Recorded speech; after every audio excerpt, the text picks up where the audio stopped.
Boa tarde, amigos. Hoje é 7 de dezembro e eu estou fazendo um novo vídeo, dessa vez aproveitando o ensejo da morte de Nelson Mandela, para falar sobre a propaganda comunista e o efeito miraculoso da propaganda comunista, que tornou esse homem um conhecido terrorista e ativista revolucionário, marxista, em um herói libertador de um povo.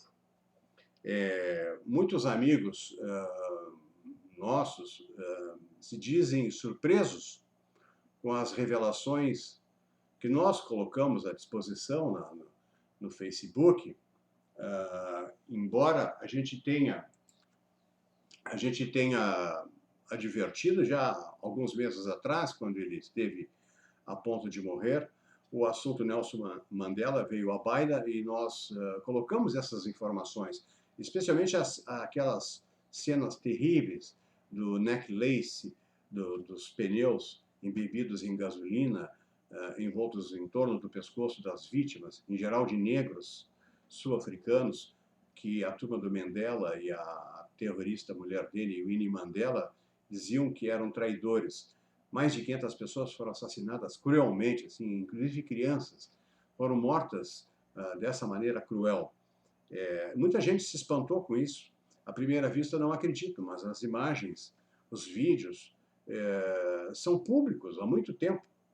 Embora públicos, no entanto, a grande mídia consegue a proeza de fazer com que o grande público continue na ignorância de quem foi Nelson Mandela. Nelson Mandela, inclusive, é um criminoso confesso.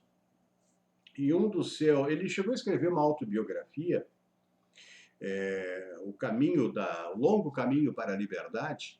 Nessa autobiografia, ele se diz responsável, foi ele o mandante do assassinato com um atentado à bomba em Church Street, em 1983, quando 17 pessoas morreram e 200 ficaram feridas. Ele assumiu a autoria daquele atentado. Nessa época, o Congresso Nacional Africano, na mão de um comunista terrível, de João Shlomo, do qual falarei mais adiante, encarregado da ala armada, da chamada Umkhonto Wesizwe, que é a lança da nação, também chamado esse movimento, essa ala armada, também se chama-se MK. O MK era o fronte militar do Congresso Nacional Africano. Então, atentados terroristas, bombas, incêndios, saques, morte de inocentes civis na África do Sul, tornou a situação, deu mídia, deu publicidade a essa situação. Eles que queriam lutar contra o apartheid, contra o racismo, usavam métodos terroristas para chamar a atenção do mundo. Mandela já estava preso, ele esteve preso 27 anos, e como se sabe, ele continuou dando ordens para os necklaces. Mais tarde, ele se arrepende disso quando incrimina mais a Winnie Mandela, que essa abertamente dizia que libertaria o povo da África do Sul com os pneus em chamas em torno do pescoço daqueles que eles chamavam terroristas. Os necklaces libertarão a África do Sul, assim que ela gritava. Existem vídeos disso para quem ainda não acredita.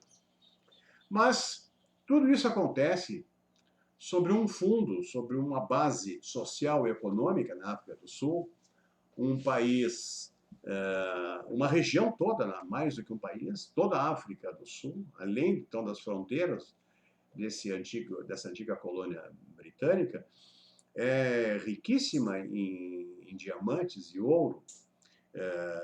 Recomendo fortemente que vejam um vídeo da History Channel, que não trata especificamente da África do Sul, mas fala da Serra Leoa e da Libéria, onde a extração do diamante, o diamante de aluvião, não o diamante daquelas chaminés, os kimberlitos, com que a natureza faz aflorar a superfície, o diamante produzido nas entranhas da Terra, 160 quilômetros de profundidade. Esse vídeo mostra exatamente como é que o diamante aparece e quem detém o controle dele. Os De Beers, né, Esses De Beers venderam as terras, eram fazendeiros, venderam as terras por 600 libras, acreditando estarem fazendo um grande negócio. Só que aquela terra era cheia de diamantes, milhões e milhões e milhões de dólares eles poderiam ter ganho se soubessem que aquelas terras seriam aproveitadas para a extração industrial dos diamantes. Isso começa no século XIX. E o grande mentor disso foi Cecil Rhodes. É incompreensível, é impossível entender a África do Sul sem sabermos quem é Cecil Rhodes. Este homem que morreu cedo, morreu com 45 anos, aos 17 anos ele já estava na África. E ele foi nomeado primeiro-ministro da colônia do Cabo, como era chamada essa região, pelo Império Britânico. Ele era um emissário, um representante da Rainha Vitória no sul da África. Lá ele começa a desenvolver a extração já em caráter industrial dos diamantes, e aos 35 anos já era riquíssimo. Esse sujeito, ele tinha uma ideia globalista de domínio. Então, a Inglaterra, o Império Britânico dominaria o mundo. O Império Britânico era expoente assim, em todos os ramos do conhecimento humano, na indústria, na ciência, nas artes, na literatura, na filosofia. Assim pensavam os ingleses. E com um bom inglês, um bom Illuminati também, porque Cecil Rhodes estava ligado aos banqueiros do Nathan Rothschild. Nathan Rothschild são contemporâneos. Nathan Rothschild, esse que se tornou o primeiro judeu a ascender à Câmara dos Lordes na Inglaterra.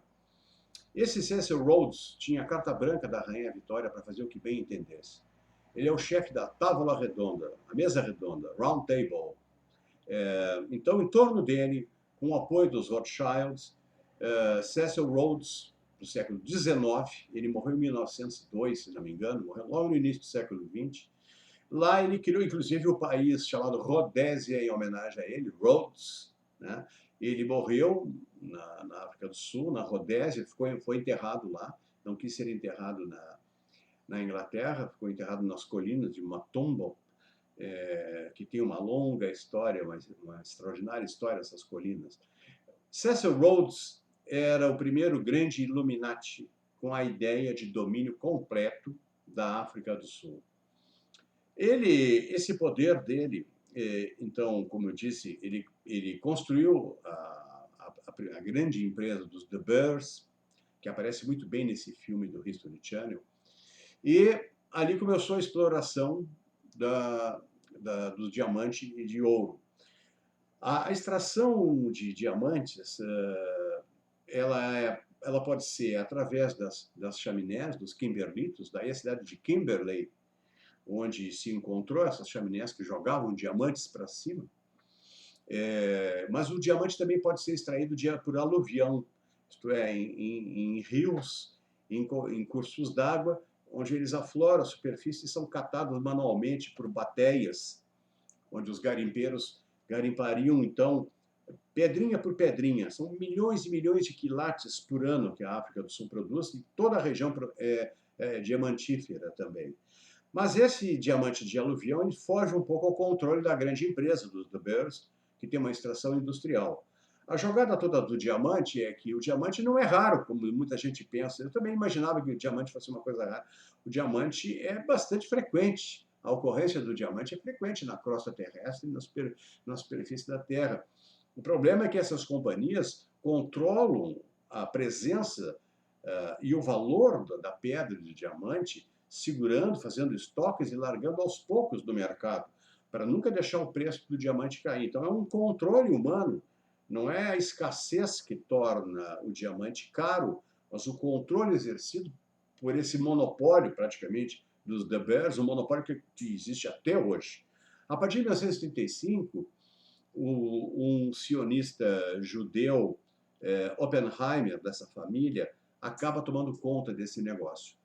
São esses Oppenheimer que vão fazer o grande negócio com os Rockefeller dos Estados Unidos, e vão fundar a Anglo-American, que é a grande companhia hoje extratora de diamantes e de outras pedras preciosas, e além disso outros minerais também, de que a África do Sul é muito rica. titânio, molibdênio, cromo, materiais estratégicos e caros, tem em abundância nessas regiões. É claro, quem trabalhava, quem levava pior, eram aqueles negros, transformados em escravos, catadores de diamantes, tanto nos aluviões quanto na extração industrial. Viver sob uma terrível opressão, era o domínio branco mais claro, e isso produziu opressão. Já no século XIX, ocorre que Cecil Rhodes encontrou um adversário, encontrou os holandeses já instalados na África do Sul. Essa é a origem da Guerra dos Boers. Houve duas guerras dos Boers, bem no finalzinho do século XIX, onde os Boers acabaram sendo dizimados pelos ingleses e eles tomaram conta do mercado diamantífero e de ouro. Essa opressão, essa escravização de negros trabalhando em condições deploráveis fez com que os comunistas se interessassem em libertar esses escravos. Como todos nós sabemos, comunistas são libertadores dos povos. Isto é, os povos se tornam escravos deles, comunistas. E assim, com essa ideia que foi criado o Congresso Nacional Africano, do qual Mandela foi o principal líder. Mas não fez isso sozinho. Como eu falei antes, Shlomo, um sionista judeu mesmo, nascido na Lituânia, criado pelo Talmud, vem a ser o líder dessa facção armada, a chamada Lança da Nação. Se pronuncia o correto, um contre-suivi, MK, Lança da Nação. Esta organização militar criminosa matou milhares de pessoas. E ela continua matando ainda hoje. Já se passaram 18 anos do fim do apartheid, quando Mandela é liberto depois de 27 anos de prisão. Ele é preso, então, por quem? Por Oppenheimers, por Rockefellers, e é solto por quem? Por Oppenheimers e Rockefellers. A pressão terrorista, a opinião pública, já manipulada pela mídia comunista do mundo inteiro, a mídia sionista comunista do mundo inteiro, fez com que esses Rockefellers fizessem um negócio mais inteligente. Vamos soltar Nelson Mandela e transformá-lo em presidente da África do Sul.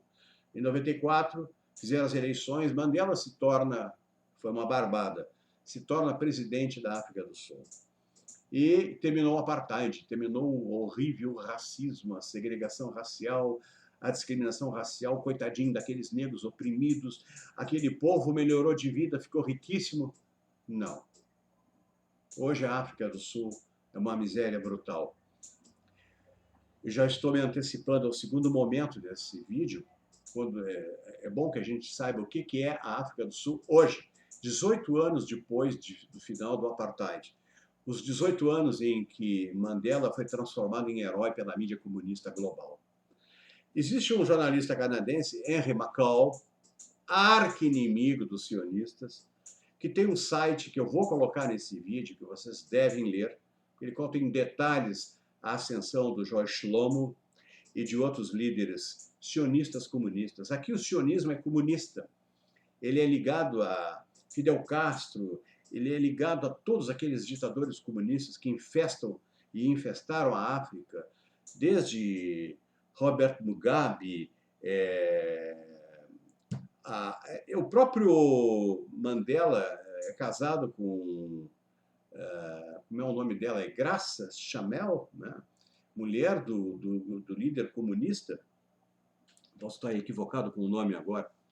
Mas mostra a ligação de Nelson Mandela com líderes comunistas em volta, de Angola, República Democrática do Congo, Serra Leoa, Libéria, Costa do Marfim, o Zimbábue, que é antigamente Rodésia, Botsuânia.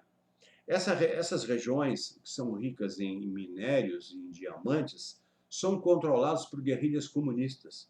Aliás, Cuba, Che Guevara, andou por ali. Daí a amizade de Nelson Mandela com com o comunismo revolucionário latino-americano, com Fidel Castro, com Lula, e até o sonso, mentiroso, hipócrita Fernando Henrique Cardoso, um puxa-saco de comunistas sanguinários, né? Faz propaganda do comunismo sanguinário. Fernando Henrique Cardoso, é o cara que nos largou nessa fria de Lula e Dilma. Eu estou convencido disso, fui convencido disso muito antes do Lula ser presidente da República.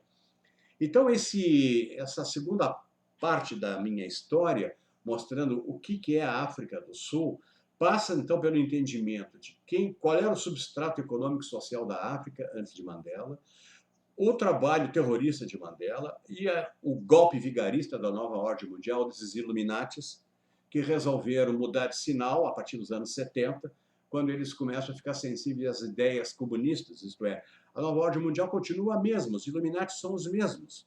Ontem ainda vi a Dilma Rousseff quase chorando, pronunciou o nome do Nelson Mandela, viu o horroroso David Cameron, primeiro-ministro inglês, tecendo lousa a Nelson Mandela, Angela Merkel, o Obama, então, nem se fala. Essa gente hipócrita, mentirosa, puxa-saco de comunistas, mostra que sinal a nova ordem mundial tem. É o sinal da esquerda, sinal comunista. Não pense que nova ordem mundial, Illuminati. Aliás, falei isso no vídeo anterior, a partir dos anos 70, nessa década, o mundo muda de sinal. Ao mudar de sinal, não mudou nada no verdadeiro controle, no verdadeiro quem detém o poder no mundo. É a mesma mídia sionista sem vergonha, são os mesmos Illuminatis da nova ordem mundial dentro da ONU e das outras instituições que eu falei. São esses caras que construíram o mito de Mandela. Eu vou recomendar nesse vídeo, eu vou deixar o link de Sara, o nome dela, não tem o segundo nome dela. Ela tem um vídeo fantástico, tem um blog, onde ela mostra as atrocidades, os assassinatos contra brancos ainda hoje na África do Sul. No site dela, inclusive coloquei no Facebook a foto das pessoas que foram assassinadas. 60 brancos foram assassinados entre junho e julho deste ano por agentes terroristas do Congresso Nacional Africano, o partido que está no poder na África do Sul. Mas leiam Henry Macau para vocês terem uma ideia, pelo menos no site que eu vou colocar à disposição de vocês, para vocês terem uma bela ideia de como é que se constituiu essa lança da nação e as atrocidades cometidas em nome de Mandela, por ordem de Mandela e até por Winnie Mandela. Para encerrar, eu gostaria de chamar a atenção de isso que até encareço aos amigos que, quando tiverem oportunidade, falem, divulguem essa informação. A África do Sul não mudou nada, ela continua numa opressão. A única diferença é que eles votam, eles têm liberdade, entre aspas, eles têm liberdade e têm democracia, isto é, eles têm direito de votar em líderes comunistas. A escolha é zero, não tem escolha nenhuma. Eles estão condenados a uma miséria brutal. Eu fui fazer uma pequena pesquisa das condições socioeconômicas da África do Sul hoje, e, aliás, quando a gente faz isso, é bom lembrar as similitudes entre a Copa do Mundo de 2010, disputada na África do Sul, e essa que será disputada no Brasil no ano que vem. Há alguns pontos em comum. Os Illuminatis da FIFA, esses bilionários ladrões da nova ordem mundial do futebol, obrigaram a África do Sul a fazer aquela Copa para fazer propaganda do seu próprio domínio na África do Sul. O povo, o que vai ganhar com aquilo? Não ganhou nada. A gente sabe que não ganhou. Aqueles estádios vão virar nada, nem tem futebol lá. É a mesma coisa que construir estádio em Manaus, como os Nelson Mandelas aqui do Brasil estão tentando fazer. Então, fica bem claro que em 2010, o enorme esforço da mídia, eu assisti bastante a mídia brasileira, fazendo cobertura da Copa da África do Sul, só falava em Mandela, Mandela, Mandela, Mandela, e aquela injustiça que eles estavam vendo, eles estavam passando por cima daquilo, vendo aquelas pessoas naquele estado deplorável de vida, e acreditando que aquelas pessoas eram felizes só porque eles gritavam o nome do Mandela. É tatá, é mandinga, mandinga, aquela conversa mole de endeusamento de um terrorista criminoso, sanguinário. Pois a África do Sul, minha gente, tem Bolsa Família. Eu tirei do Telegraph, que, aliás, é uma fonte altamente suspeita. Leiam, escutem. 18 anos depois do fim do apartheid, a África do Sul é agora, se diz que ela é uma das sociedades mais desiguais do mundo. E 19 milhões de crianças sofrem dessa pobreza. A Unicef, reparem, essa organização comunista terrorista chamada Unicef, reporta que descobriu 1.400.000 crianças vivendo em condições deploráveis, de sujeira, sem água potável. 1.500.000 não tem condições de higiene, não tem como se lavar, não tem onde cozinhar. 1.700.000 moram em shacks, que são aqueles caixotes de metal, com péssimas condições de higiene, onde eles não têm onde cozinhar, onde eles não têm onde se lavar e não têm onde dormir.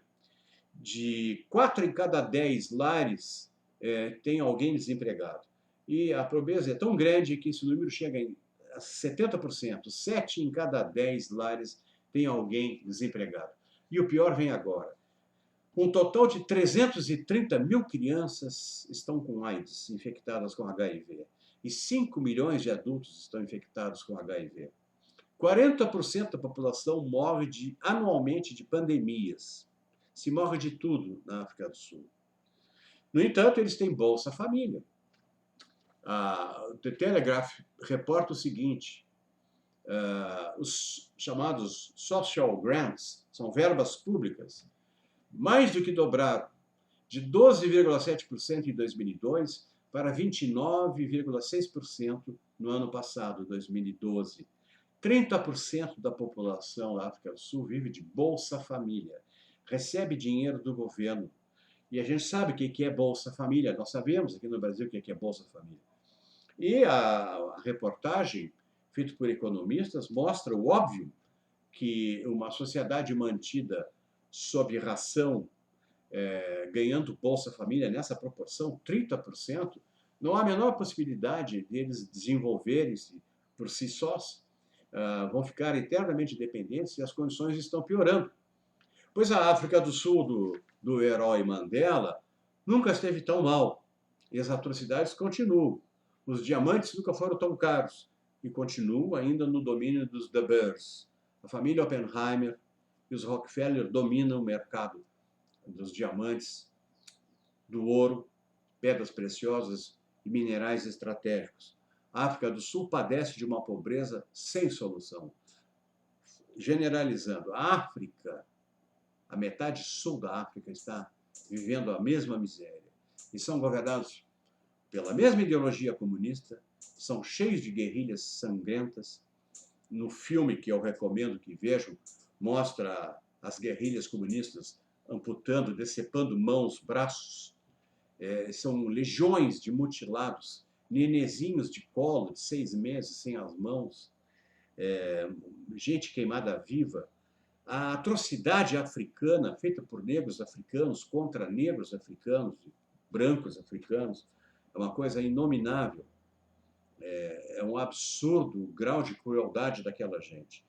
E ainda com a cabeça feita por líderes comunistas revolucionários, eles matam com uma causa. A crueldade já está com eles, mas agora eles usam essa crueldade por uma causa, a causa comunista permanente, que existe há décadas, liderada são vários líderes do Congresso Nacional Africano. Nelson Mandela é esse exemplo de terror na África. O Brasil caminha para isso. Muito obrigado.